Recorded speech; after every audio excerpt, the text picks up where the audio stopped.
옛날 옛적 전라도의 아름다운 섬 진도에는 푸른 바다를 배경으로 많은 어부들이 살아가고 있었다. 이곳에는 용왕의 지혜와 은총에 의해 바다가 풍부한 물고기를 제공한다고 믿는 진도 민속 신앙이 있었다.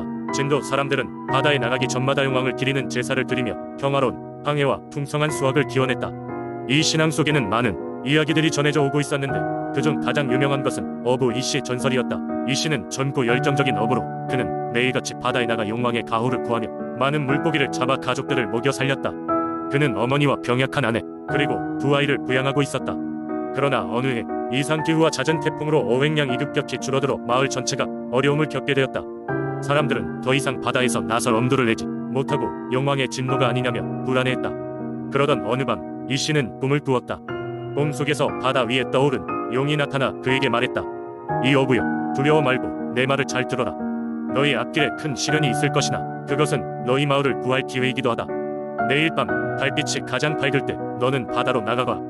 내가 너를 위해 준비한 보물이 있다. 꿈에서 깨어난 이씨는 혼란스러웠지만 용왕의 계시라고 믿고 결심했다.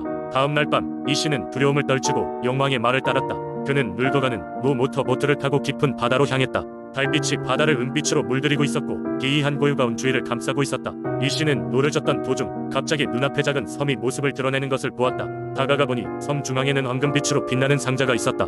용왕의 보물이라 믿은 이씨는 조심스럽게 상자를 열었고 그 안에는 셀 수 없이 많은 진주와 보석이 들어있었다. 용왕이 자신을 시험하고 있다는 생각이 든 이씨는 욕심을 부리기보다 보물의 일부만 담고 마을 사람들을 위해 사용할 것을 맹세하며 섬을 떠나왔다. 이씨가 가져온 진주와 보석은 곧 마을 위기를 해소하는 데 큰 도움이 되었다. 그는 마을의 공공연히 마음을 모아 공동체의 목적으로 보물을 사용했다. 이후로도 마을 사람들은 매년 용왕에게 감사의 제사를 드리며 이씨의 지혜와 용기를 본받고자 노력했다. 이씨의 이야기는 진도 마을의 전설이 되어 세대를 넘나들며 교훈과 함께 전해져 오고 있다. 용왕의 보물과 어부 이씨의 용기는 이 교훈적인 이야기의 핵심이었다. 진도의 사람들은 오늘날에도 이 이야기를 통해 협력과 신앙의 중요성을 되새기며 살아가고 있다. 두 번째 이야기, 옛날 옛적 바다와 하늘이 하나로 이어진 곳에 신안이라는 작은 마을이 있었다. 이 마을은 땅끝에 위치한 작은 섬들로 둘러싸여 있었고 파도가 험난하기로 유명한 용담 앞바다와 인접해 있었다. 바닷가는 풍부한 해산물로 가득 찼지만 거친 파도와 수시로 몰아치는 폭풍 때문에 마을 사람들에게는 두려움의 대상이었다. 마을에는 이러한 폭풍으로부터 마을을 지켜주는 수호신인 바다의 여신 해율에 대한 신앙이 깊게 자리 잡고 있었다. 해율은 아름다운 여신이었다고 전해진다. 그녀는 긴 은빛 머리칼을 가지고 있었으며 푸른 비단 옷을 입고 해제 무렵마다 바다 위를 산책했다고 한다. 그렇기에 마을 사람들은 해가 질 무렵 해율이 돌아다닌다고 믿고 배 타기를 자제하며 조용히 여신의 경건한 발자취를 지켜봤다. 보잘것없는 어선들은 언제나 해율의 이름을 새기며 안전한 항해를 기원했다. 어느 날 마을에 큰 폭풍이 들이닥쳤다. 이 폭풍은 이전과는 달리 며칠 동안 쉬지 않고 몰아쳤다. 파도는 하늘까지 치솟았고 마을 사람들은 두려움에 떨며 집안에 몸을 숨겼다. 폭풍이 잦아들 기미를 보이지 않자 마을의 장로들은 여신 해율에게 기도를 올리기로 결정했다. 그들은 마을의 젊은 청년 길상을 대표로 뽑아 해율에게 소망을 전하도록 했다. 길상은 부모를 잃고 혼자 살고 있었지만 성실하고 용감한 청년으로 알려져 있었다. 길상은 장로들로부터 받은 청동 항아리에 마을 사람들이 준비한 기도문과 음식을 담아 폭풍을 뚫고 바닷가로 나갔다. 그가 간 곳은 항상 해율의 흔적이 남아있다고 전해지는 해안의 바위였다. 폭풍 속에서도 길상은 굴하지 않고 바위 위에 기도를 올렸다. 그는 마음속 깊은 곳에서부터 간절히 기원했다. 위대하신 해율 여신이시여, 이 거친 폭풍으로부터 저희 마을을 지켜주소서. 저희는 항상 당신을 믿고 따르겠습니다. 그의 목소리가 바람에 실려 퍼져나가자 갑자기 파도가 잠잠해지기 시작했다. 그 순간 은빛 비단의 여인이 바다를 헤치고 바위 위에 나타났다. 그녀는 바로 해율 여신이었다. 해율은 길상을 따뜻하게 바라보며 말없이 미소를 지었다. 그리곤 하늘로 손을 뻗어 파도를 잠재웠다. 그녀의 손짓과 함께 폭풍은 순식간에 사라지고 바다는 고요함을 되찾았다. 마을 사람들은 이 기적을 보고 기뻐하며 길상이 여신의 축복을 받아 마을을 구했다고 칭송했다. 그날 이후로도 마을 사람들은 해율 여신을 더욱 신실하게 섬겼다. 길상은 그 경험을 통해 마을의 지도자로 자리매김하며 해율의 가르침에 따라 마을을 평화롭고 안전하게 이끌었다고 전한다. 지금도 신안의 사람들은 그의 용기와 여신의 은혜를 기리며 해율에게 깊은 감사와 존경을 표하고 있다. 세 번째 이야기, 옛날 통영의 작은 어촌 마을에는 바다에서 생계를 이어가는 해녀들이 모여 살고 있었다. 이들은 해와 바람 그리고 파도에 의존하여 하루하루를 보내야 했고 매 순간이 긴장의 연속이었다. 바다는 풍요로운 자원을 제공했지만 동시에 그것을 얻기 위해 해녀들은 목숨을 걸어야만 했다. 이 마을의 서는 바다 여신이란 민속신앙이 전해 내려오고 있었다. 사람들은 바다 여신이 자신의 영역을 보호하고 때로는 사람이 함부로 그곳을 침범하지 않도록 부짓기도 한다고 믿었다. 그래서 마을 사람들은 바다에 나갈 때면 항상 작은 재물을 바치며 안전을 기원했다. 어느 날 해질 무렵 낯선 방문객이 마을에 찾아왔다. 그는 헐거운 망토를 두른 채 바다의 향기를 온몸에 휘감고 있었다. 마을 사람들은 그를 신기하게 바라보았지만 몇몇은 낯선 이방인이 해녀들에게 위험을 가져올 수도 있다고 생각했다. 마을의 어른들은 그를 경계하며 그의 출연에 대한 이유를 물었다. 그런데 그는 조용히 입을 열어 나는 바다 여신의 사자이다. 너희 해녀들에게 이 소식을 전하러 왔노라 라고 말했다. 사람들은 그를 수상하게 여겼지만 그의 말에는 묘한 신뢰감을 주는 무언가가 있었다. 그는 해녀들에게 앞으로 다가올 거센 폭풍의 징조가 보이니 며칠 동안은 바다에 나가지 말라고 경고했다. 해녀들은 망설였지만 바다에 대해 잘 아는 이방인의 말을 무시할 수 없었다. 그래서 그들은 그의 충고대로 며칠 동안 잠잠히 기다리며 바다에 나가는 것을 자제했다. 그로부터 이틀 뒤 정말로 예기치 않은 폭풍이 몰아쳤다.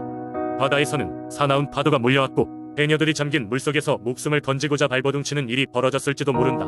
마을 사람들은 이방인의 경고 덕분에 피해를 면할 수 있었다며 그에게 감사를 표했다. 이방인은 자신의 일이 끝났다며 다시 바다로 돌아갔다. 그 후로 마을 사람들은 다시 그를 본 적이 없었다. 그러나 해녀들은 폭풍 속에서 자신들을 구해준 바다 여신에게 더욱 깊은 신앙을 가지게 되었고 매년 그녀를 기리는 작은 제사를 열어 감사를 표현했다. 시간이 지나면서 이 이야기는 마을 사람들 사이에서 전설로 자리잡게 되었다. 이제 통영의 해녀들은 바다가 주는 무수한 선물과 위험 속에서도 항상 바다 여신이 그들을 지켜주고 있다는 믿음을 품고 살아가고 있다. 네 번째 이야기는 화천의 심장부에 자리잡고 있는 천신산은 그 이름만큼이나 신비롭게 전설이 깃든 산이었다. 수많은 이야기가 이 산을 둘러싸고 있었지만 그 중에서도 가장 널리 전해지는 것은 바로 산의 신령한 존재에 관한 이야기이다. 옛날 천신산의 중턱에는 기괴한 형상이 큰 바위가 있었다. 동네 사람들은 그 바위를 영석이라 불렀는데 이는 이 바위가 산신의 거처라는 믿음에서 비롯되었다. 영석은 항상 신비로운 빛을 발했으며 어느 특정한 날에는 마을 전체를 밝히기도 했다.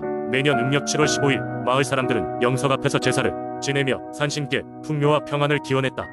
이 특별한 날이 다가오면 영석은 그 전날 밤부터 은은한 푸른 빛으로 빛났고 이 빛은 산의 주위를 감싸며 마치 하늘에 별들이 내려앉은 듯한 장관을 만들었다. 이러한 신비로운 광경은 이웃 마을에서도 소문이 나 많은 이들이 직접 눈으로 보기 위해 찾아오곤 했다. 그런데 어느 해인가 마을에 대가문이 찾아왔다. 강은 바닥을 드러내고 논과 밭은 메말랐다. 마을 사람들은 산신께 도움을 청하기 위해도 열심히 영석 앞에서 기도를 드렸다. 그러나 산의 신령은 아무런 응답도 없었다. 점점 더 상황이 악화되자 사람들은 결국 작물을 포기하고 다른 마을로 떠날 것을 고민하기 시작했다. 그때 마을의 젊은 청년 중 하나였던 도준이 나섰다. 그는 누구보다 신령에 대한 믿음이 강했고 이에 그는 홀로 영석 앞에 앉아 긴 기도를 올렸다. 그리고 깊은 명상에 잠기면서 자신도 모르게 잠이 든 도준은 꿈속에서 신비로운 장면을 보았다. 영석이 푸른 빛을 내며 그의 앞에서 말없는 산신의 모습을 보여준 것이다. 꿈속의 산신은 도준에게 고개를 끄덕여 손짓으로 어디론가를 가리켰다. 도준은 그 방향을 따라 걸어갔고 얼마 지나지 않아 화천 주변의 계곡 깊은 곳에 있는 작은 샘물을 발견하게 되었다. 깨어난 표준은 그 길을 실제로 따라가 그 샘물을 탐색하기로 결심했다. 실제로 표준이 발견한 것은 놀랍게도 마르지 않는 샘이었다. 그는 이 작은 샘이 마을을 구해줄 것이라는 믿음을 가지고 돌아왔고 마을 사람들과 함께 물을 길러와 논과 밭에 흘려보내기 시작했다.